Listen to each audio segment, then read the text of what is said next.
You're listening to How to 20-something, the best podcast that helps both men and women navigate their 20s and learn how to adult across all aspects of their lives.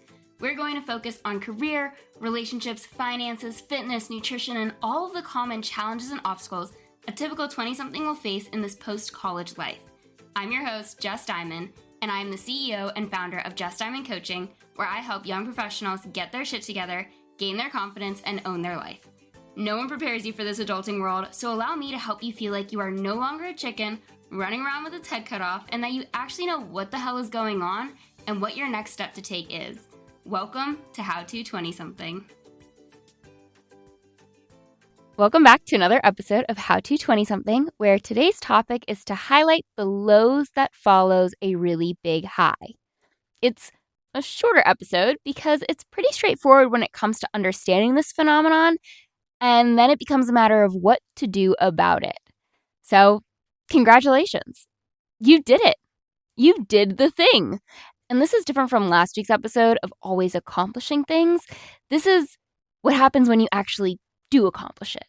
You had the wedding, got the job, got the promotion, got the relationship, bought the house, got the raise, went on the trip, completed the project, lost the weight. I mean, the list goes on. So whatever it is, you accomplished the very thing you set your eyes on to do, where you worked for it, obsessed about it, it was your Roman Empire for a hot minute, and now that you've done it, you're left with the now what moment, the low that follows the high. It stems from I'll be happy when syndrome, where you won't experience the happiness you desire until you get the thing you're after. And then you have the really harsh realization after you do the thing of, this is it. So instead of feeling this continuous level of bliss and hype you originally expected, you're disappointed that now it feels like a regular day. That it is impossible to carry on the higher levels of bliss for an extended period of time, and you are unaware of that. In fact, there is only that immediate peak that happens, and every second afterwards, it wears off just a little bit more. But don't worry, this is such a normal experience to have. I first experienced it with landing my first full-time job when I was 22, where I spent the entire summer after graduation stressed and anxious about my future. I'd have interviews and hear nothing back, and all I wanted was my first full-time job for somebody to tell me yes, that I would finally be happy, feel successful, and honestly have a better routine once I got it. I was glued to applying for jobs, expanding my search, checking my email for updates, everything. I was ready to grow up and begin my adult life. And then when I got the job and started working, I was hit with the this is it moment. This is what I worked so hard to achieve and was incredibly disappointed. And honestly, I felt fooled by my friends and other working professionals. They glamorized this life, hyped it up. And when I joined them, I was immediately hit in the face with some humble pie. I was ready for the fabulous start of my 20s, like what you see on TV. And instead, I was given adulting. Mundaneness, structure, responsibilities. It was very different than what I pictured in my head. And the truth is, this experience does not only happen once in your life. It happens with everything you set out to accomplish. Like when I gave my TEDx talk, I worked so hard on it for months, from mid-November until I delivered it at the end of March. I spent so much time writing and rewriting this talk, then memorizing and practicing over and over and over again. And then I totally killed it on stage. And when Monday came, I was back to my regular scheduled programming. Sure, everyone asked how it went.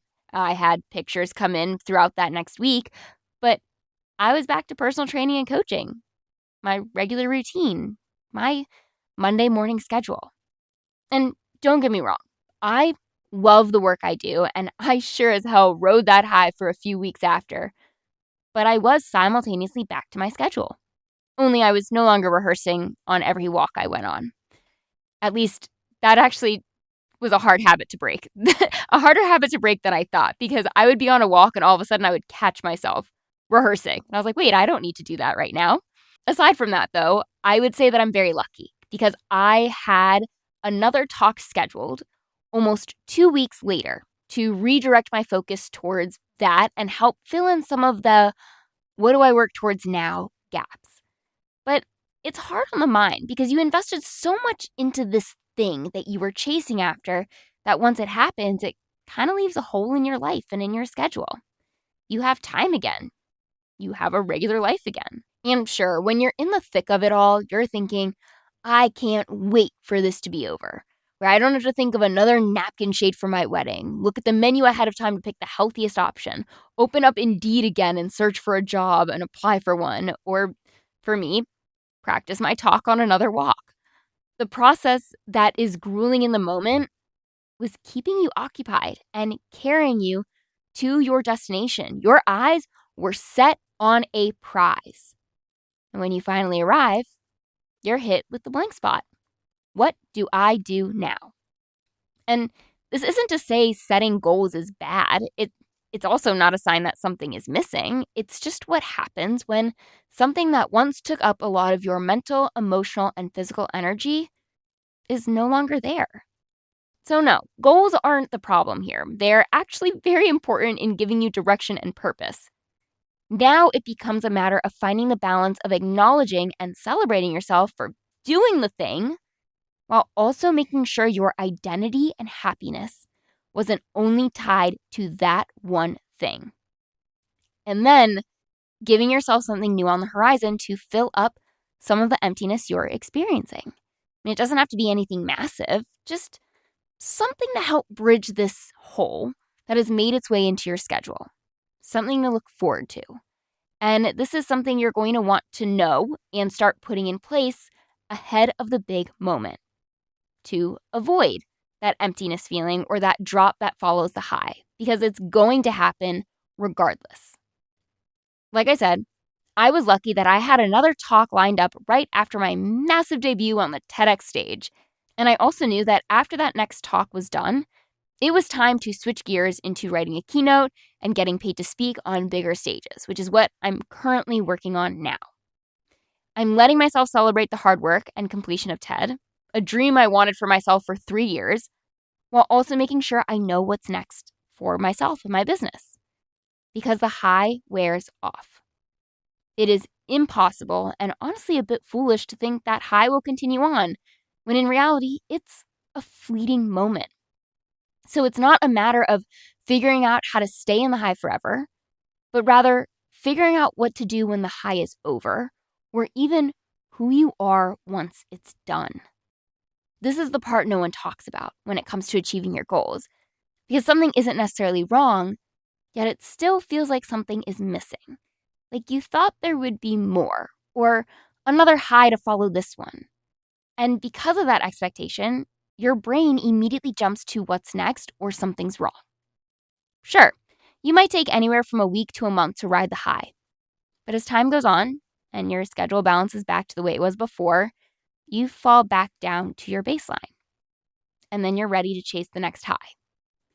The tricky part is that if you keep doing that over and over again, build a life where you're constantly chasing a goalpost, you'll never actually be living in the moment.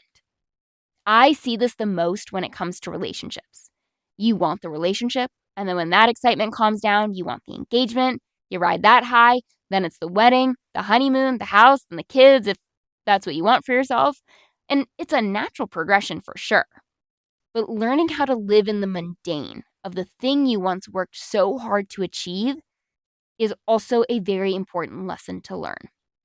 The random Tuesday on the couch, the dumbass work call every Friday morning, the normal routine you've built up. You don't need something bigger to chase. You just need something else to do. Whether it's a fun class to take, a new hobby to pick up, making Monday nights trivia nights, it's restructuring your routine to help fill in the gaps that was previously occupied with planning the wedding, applying for the job, practicing the talk. The big moments are the bonus to the life you're working hard to build. But they aren't the end-all be-all. And they most certainly are not the normal baseline. Your baseline does not increase up to this level and now stays there. So you're allowed to feel a little weird after accomplishing something big. That is the drop. That is expected after the high. Be proud of yourself and let yourself sit with some of that discomfort. It's part of the process. Because here's the thing that most often gets overlooked. The goal was never to just get that thing. It was to build a life off of it once you got it. And that is different from expecting your baseline to stay high and now you have a new cap to reach. It's knowing what opportunities are now open for you because you got this thing. Don't immediately jump to the next big thing just to feel something again or rush to fill every second of your now more open schedule just because it feels empty. Learn how to be in it and then plan for what you want to focus on next or the life you want to build that this accomplishment gave you a launch pad for.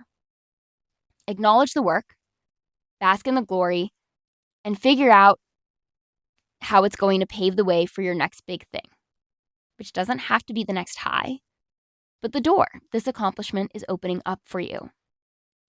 Because you did the thing.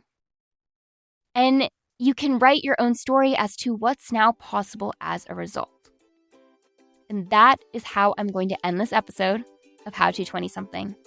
So, if you liked what you heard, if you've ever experienced the low that follows a high or know someone who just accomplished a pretty big goal for themselves, then please share this episode. Give me a 5-star rating. Post it to your story every day. Send it to a friend. Just do something that will help me reach all the 20-somethings navigating the most confusing decade of their lives. And as always, I can't wait to be in your headphones again next week with another brand new episode.